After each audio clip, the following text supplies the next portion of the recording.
Jadi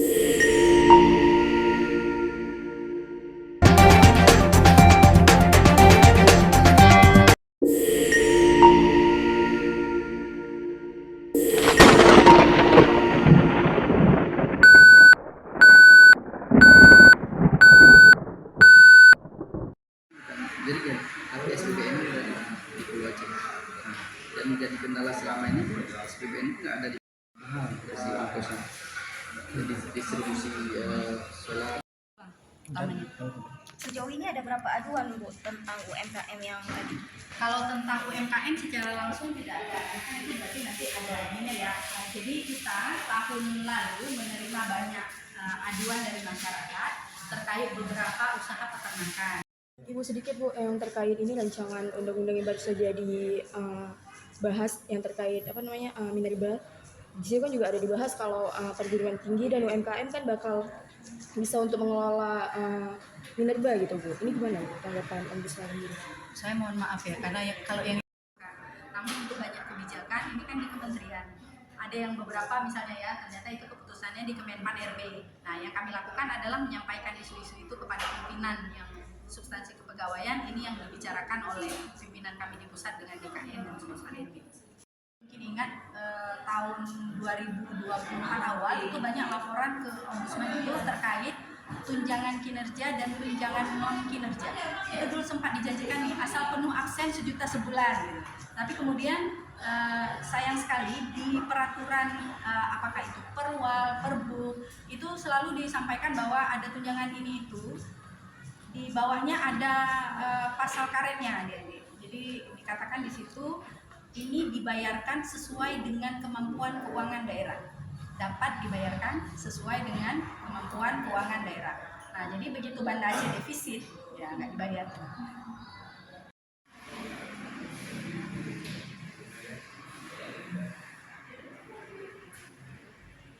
kemudian di sini juga hadir kepala keasistenan di Ombudsman, ada Bang Omar yang mungkin teman-teman media sudah biasa bertemu. Beliau adalah kepala keasistenan anggarannya di Aprisnya Pak ya, sehingga kita tidak bisa lagi melakukan kegiatan. Terima kasih dan penghargaan yang sebesar-besarnya kepada teman-teman media.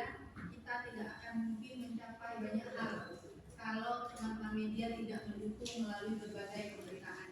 Salah satu yang sekarang lebih mudah kita lakukan adalah misalnya untuk PPDB.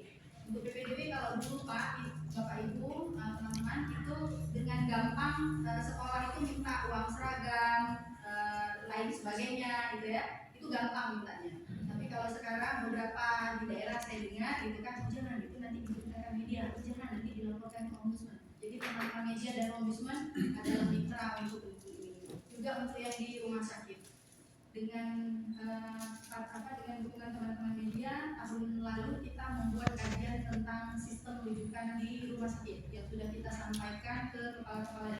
Pertama yang paling besar itu adalah konsultasi masyarakat tentang keluhan mereka terkait penyelenggaraan pelayanan publik. Itu ada 300 laporan konsultasi yang disampaikan kepada kita. Nah, konsultasi ini bentuknya seperti apa? Masyarakat PA itu penyelenggaraan Pileg, Pilpres, kemudian satu lagi pilkada. Nah, ini yang dua ini banyak juga, misalnya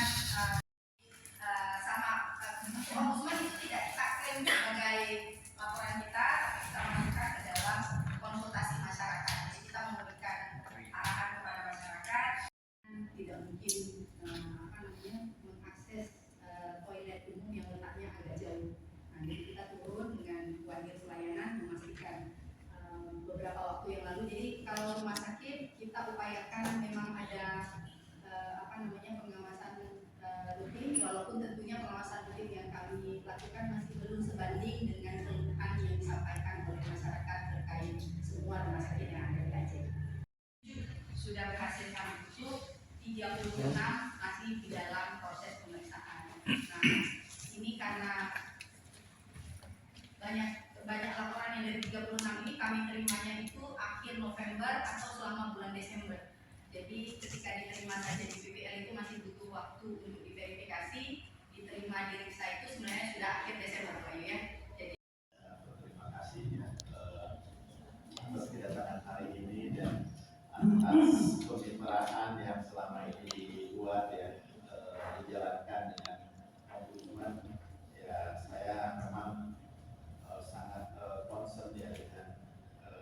media sebagai pilar demokrasi gitu ya, dan juga memang pilar civil society yang paling kukuh bagi saya ya, karena media itu tidak sekedar eksistensinya sebagai media, tapi perannya juga yang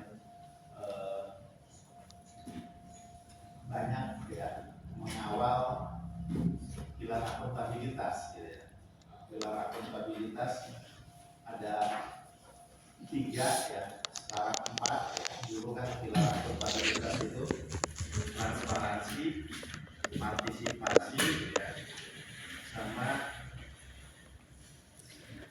transparansi, partisipasi, lagi apa? Akuntabel. Akuntabilitas sendiri ya, akuntability ya, yang semuanya itu gitu ya. Ya sekarang ketambahan ya, pilar keempat ya, IT gitu ya.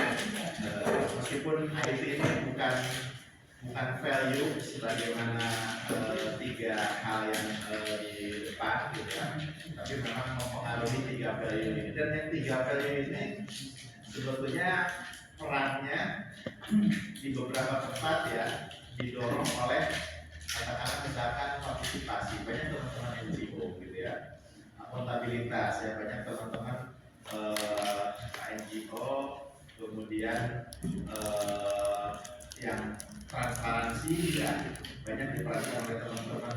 Nah media ya, ini 3-tiganya nih, 3 pilar akuntabilitas itu sudah diperankan oleh media gitu ya, baik secara langsung maupun mendorong elemen-elemen civil society yang lain gitu, yang tentu saya sangat berterima kasih karenanya kalau terkait dengan media dan di Aceh, saya kira jauh sebelum saya di Ombudsman gitu, dulu saya juga sudah berinteraksi dengan media. Saya lihat yang saya WA kemudian gitu ya, itu tahun 2014 ya, yang tercatat ya sebagai salah satu event. Saya pernah bikin kegiatan 2014 itu program akuntabilitas, di mana saya waktu itu belum tergabung di Ombudsman ya, belum tergabung di Ombudsman, tapi kita ingin mendorong lembaga-lembaga negara yang mendorong akuntabilitas, tapi pemberitaannya khususnya di media jarang gitu ya. Yang lebih banyak diberitakan oleh media waktu itu ya, kita sebagai benchmark aja, lebih banyak di KPK gitu.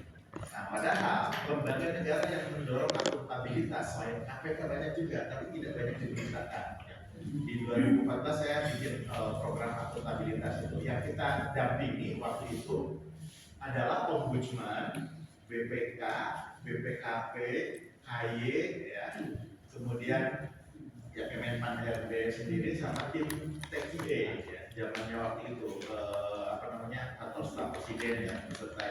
Nah itu yang kita dorong di 14 provinsi ya, untuk dilakukan penguatan pemberitaan oleh teman-teman media, dan waktu itu salah satu yang berlanjut itu adalah setiap lembaga itu bikin yaitu lembaga-lembaga forum-forum jurnalis. Salah satunya yang saya melekat banget karena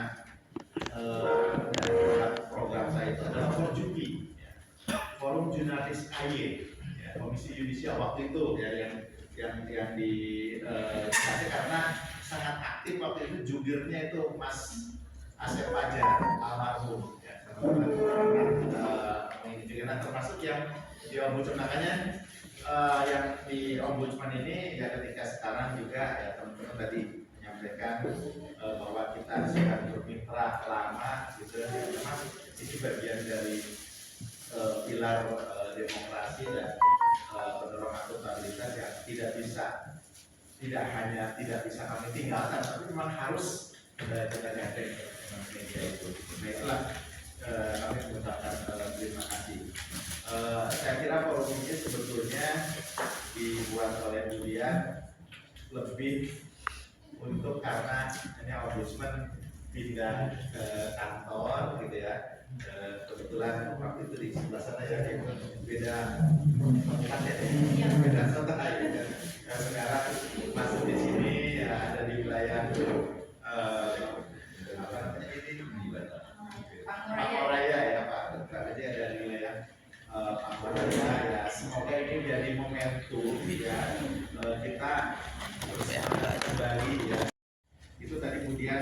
menyampaikan, ada yang sering, oh kenapa ombudsman nggak hadir di sini, gitu, nggak berkomentar, gitu. Terus ada yang, oh ini hadir, terus ada yang macam-macam lah gitu ya.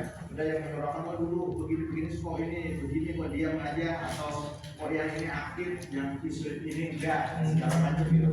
Sebetulnya ada beberapa hal yang perlu saya luruskan ya. Pertama, mungkin harus dipahami dulu ya terkait dengan posisinya ombudsman. Ya. Posisinya ombudsman ini bukan sekedar lembaga pengelola pengaduan. Ombudsman ini adalah lembaga pengawas pelayanan publik. Jadi pengelola pengaduan adalah bagian dari tugas ombudsman, tapi sebagian. Jadi bukan seluruhnya. Jadi ombudsman bisa menerima aduan-aduan masyarakat dan menindaklanjuti aduan masyarakat ya. Tapi juga bisa bentuk pengawasan yang lain. Tapi pengawasan yang lainnya juga punya koridor-koridor gitu ya, sehingga tidak setiap isu yang dilontarkan masyarakat teman-teman, oh kenapa ombudsman nggak hadir di sini? Ya karena kita ya melihat posisi kelembagaan yang harus dipahami oleh publik, di mana ombudsman itu sebetulnya ya, ini istilah dari saya aja. Ombudsman ini kan sebagai tadi ya, sebagai pengelola pengaduan adalah the ultimate public complaint handling system gitu ya. Jadi pengelola pengaduan pilar yang terakhir ya, di mana di institusi pelayanan publik, tadi kemudian katakan di Undang-Undang 25 tentang pelayanan publik, semua unit pelayanan publik itu harus punya unit pengelola pengaduan. Nah, di atasnya unit pengelola pengaduan, di internal di situ, gitu ya, katakanlah misalkan rumah sakit ya, di situ ada dewan pengawas rumah sakit, ya. Dan di internal di situ juga, ya, dewan pengawas itu biasanya independen, ya. Di situ juga ada pengawas internal. Ya, kalau di kementerian, kalau di Pemda itu Bawas, inspektorat, gitu ya, itu yang internal. Kemudian yang pengawas di sektor itu Dewas. Nah, kemudian yang pengawas eksternal ada lagi, gitu ya. Katakanlah misalkan di perbankan, ya, di perbankan itu setiap orang punya unit pengelola pengaduan. Terus di internal ada pengawas internalnya, tapi di luar itu ada OJK, ya, sama BI. Ya. Demikian juga sektor-sektor yang lain, semua ada pengelola pengaduan, pengawas internal, pengawas eksternal di sektor itu, gitu. Nah, setelah pengawas eksternal di sektor itu, baru pengawas eksternal yang ultimate, yaitu ombudsman. Nah, ini yang perlu dipahami, karenanya berpengaruh pula terhadap cara kerja ombudsman. Di tempat-tempat yang ya tadi ya berjenjang pengawasannya itu beberapa ada yang bolong, ombudsman bisa langsung hadir, bisa langsung ini. Tapi di beberapa tempat yang katakanlah misalkan di pengadilan, gitu ya, di kejaksaan, di kepolisian yang relatif komplit, gitu ya. Di kepolisian ada Irwasda misalkan ya, di Polda, kemudian ada Kompolnas, gitu ya. Di kejaksaan juga ada Jaksa Agung bidang pengawasan, di internal kemudian ada Komja, gitu ya. Di kepolisian tadi sudah. Jadi di pengadilan juga demikian ya. Ada Hakim Agung bidang pengawasan, ya, kemudian ada Bawas MA-nya. Nah, jadi mereka itu yang harus bekerja. Ya, kalau udah kompetisi baru setelah itu ombudsman lagi. Gitu. Ombudsman menindaklanjuti. Jadi tidak setiap isu yang hadir, kenapa ombudsman nggak ini? Kenapa ombudsman? Karena lihat posisi dulu gitu. Biar kita saling menghormati kehadirannya gitu. Tapi memang ombudsman tidak boleh lepas. Untuk semua pelayanan publik apapun ya harus turut memantau, cuma hadirnya kapan, memperlihatkan dirinya kapan, itu yang harus dipahami ya. Seringkali kan ada teman-teman yang ya, termasuk aduannya ya. Ketika diadukan ke ombudsman atau apa ya, saya dulu dengar misalkan di sini ada aduan apa di PPDB di sekolah kan sedang diselesaikan. Tapi teman-teman sudah oh kenapa ombudsman kayak gini, kenapa ombudsman suruh jalan dulu yang sana gitu. Ya, pengawasnya di sana udah bergerak belum? Ini belum gitu. Nah, ombudsman ya baru bisa masuk. Dari awal boleh masuk, tapi diatur kalimatnya. Gitu. Tidak bisa dipaksakan, misalkan ketika ada sesuatu langsung ombudsman. Gimana menurut ombudsman? Apakah ada maladministrasi? Apakah ada pelanggaran? Nah, ombudsman nggak bisa langsung masuk seperti itu karena harus menghormati proses yang ada di sana. Tapi ombudsman tetap bisa berstatement ya untuk dalam tanda petik ya menenangkan situasi, misalkan ya kami akan turut memantau proses yang dilakukan di internal ya, nanti ya kami akan kawal misalkan kan. Nah kalau yang seperti itu permainan aja gitu ya, biasanya dengan teman-teman media kan ini nanya seperti itu bisa dia gitu kan. Nah tapi kalau masuk sudah menjas bahwa di situ ada potensi maladministrasi, nah yang seperti itu harus sudah jalan dulu proses ininya. Nah ini kan yang seringkali teman-teman jurnalis atau teman-teman NGO nggak sabar gitu ya. Mereka mau langsung hajar, ini yang posisinya harus dilihat. Itu yang pertama yang ingin saya tekankan. Nah kemudian ya ada juga yang ya karena posisi seperti itu agak sulit membedakan ombudsman sebetulnya apa. Ombudsman ini bukan penegak hukum, bukan lembaga penegak hukum, gitu ya. Bukan aparat penegak hukum. Kalau itu kan bapak-bapak sudah tahu. Lantas apa, gitu ya? Penegak keadilan. Kenapa ini agak beda? Ini yang harus dipahami. Ombudsman itu betul menegakkan pilar normatif, ya. Menegakkan regulasi peraturan perundang-undangan yang positif, tapi tidak sekedar menegakkan itu, ya. Karena ombudsman juga menegakkan pilar value, ya, yang dalam titik-titik tertentu, ya, dalam titik-titik tertentu bisa jadi, ya, value-nya ini tidak tertampung di dalam pilar norma yang ada, di dalam regulasi yang ada, ya. Kenapa seperti itu, gitu? Karena kita tahu, gitu, regulasi itu katakanlah misalkan peraturan bupati, peraturan wali kota, peraturan gubernur atau kanun-kanun yang ada di Aceh misalkan ya, ketika dibuat antara value norma etiknya itu masih selaras, ya, ideal, masuklah di dalam regulasi. Tapi seiring dengan perkembangan zaman, katakanlah udah 5 tahun, udah 10 tahun, kan ada perubahan value nih, gitu. Nah, sementara aturannya belum berubah, inilah yang seringkali menimbulkan aduan atau gejolak, gitu ya. Value-nya udah berubah, tapi aturannya belum berubah. Nah, itulah yang sering muncul. Nah, inilah makanya ombudsman di undang-undang itu dikasih kewenangan, ya, dikasih kewenangan untuk melakukan review peraturan perundang-undangan. Nah, inilah bedanya, gitu ya. Nah, untuk kerja yang review ini, yang jalan adalah value-nya ombudsman, gitu. Nah, makanya di titik tertentu bisa jadi ada, ya, secara analisis yuridis itu tidak ditemukan pelanggaran peraturan perundang-undangan, tapi nggak make sense, gitu ya. Nah, kan Bapak Ibu juga pernah ngalamin ya. Karena apa? Aturannya itu dulu waktu dibuat ideal, tapi sekarang udah agak beda, ini harus disesuaikan. Nah, memang ombudsman ya di sini gitu tidak bisa langsung mengganti regulasi ini, tapi hasil review itu harus disampaikan ya ke bupati, wali kota, gubernur, ini regulasinya udah nggak pas ya. Silakan dilakukan proses legislasi, ini hasil review ombudsman. Sama untuk level kabupaten, kota, provinsi, daerah ya, sampai ke pusat, ke undang-undang juga demikian. Nah, tetapi di situ ada celah, ya, ada celah antara regulasi yang sudah nggak pas ya dengan value baru ini. Nah, disitulah celah ombudsman mengeluarkan ya dalam proses mengeluarkan rekomendasi atau LHP ya. Yang LHP ombudsman ini ya ada beberapa pihak yang sering mengatakan loh nggak sesuai dengan peraturan perundang-undangan. Ya justru memang sedang melampaui itu, tapi tidak bertentangan dengan itu. Jadi posisinya gitu.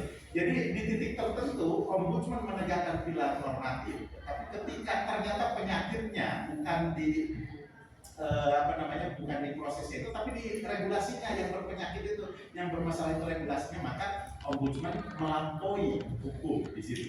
Nah, karena melampaui hukum, kita mengeluarkan konsiliasi, mediasi, yang ada putusan lain gitu, yang putusannya ini terjemahan dari proses ombudsman dengan para pihak gitu. Ini harus gimana? Sementara di aturan itu udah begini. Kalau sekedar menegakkan pilar normatif saja, ada jalannya. Silakan ke PT-UN.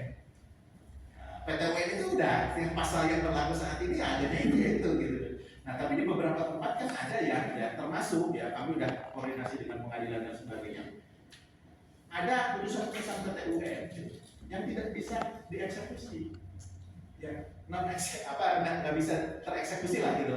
Akhirnya juga banyak yang dibawa ke ombudsman gitu. Justru di ombudsman diselesaikan karena kita ketika dilihat oh ini masalahnya ini justru di regulasinya gitu lah. Nah disitulah kita melampaui hukum, bukan bertabrakan dengan hukum. Kita cari berdasarkan mediasi begini, oh ya udah cari solusinya sambil regulasi yang baru gitu ya ditata ya.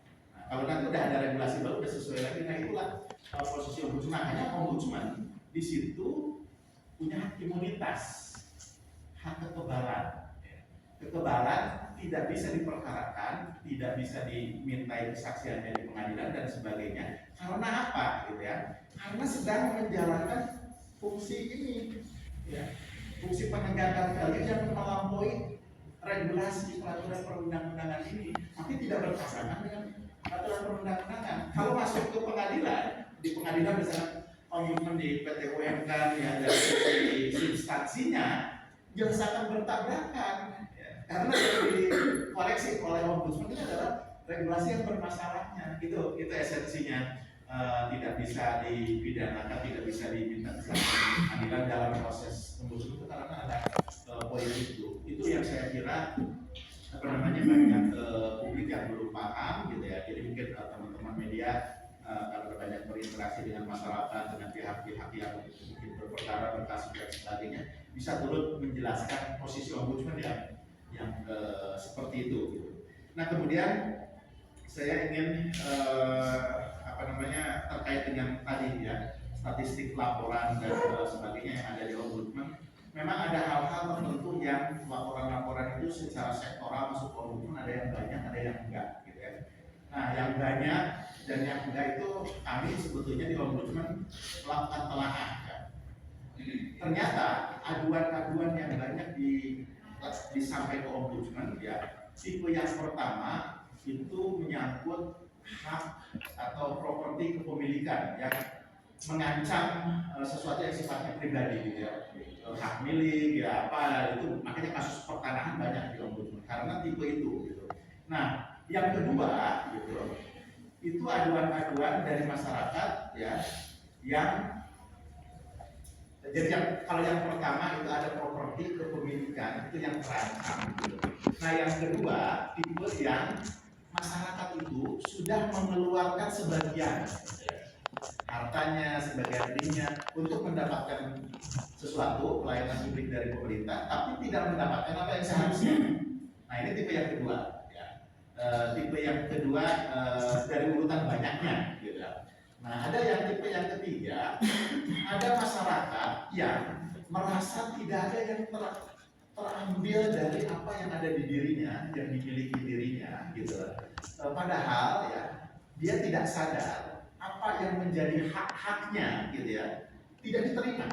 Nah ini paling sedikit. Ya.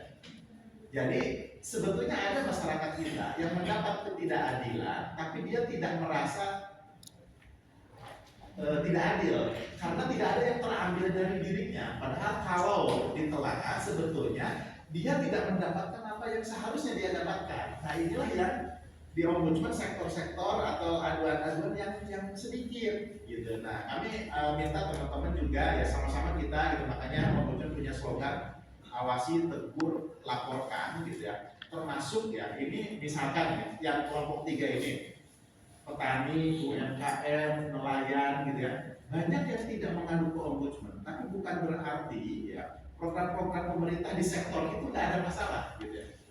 Ya bermasalah tapi banyak yang tidak mengadu gitu ya, karena masyarakat tidak memahami ya bahwa yang diadukan itu gitu harusnya sesuatu yang harusnya dia terima tapi tidak dia terima. Misalkan bantuan nelayan ya 100 juta diterima cuma 25 juta. Banyak kelompok petani nelayan yang nggak melapor. Karena apa? Tidak ada yang terambil dari dirinya gitu. Dia tidak ada yang berkurang gitu.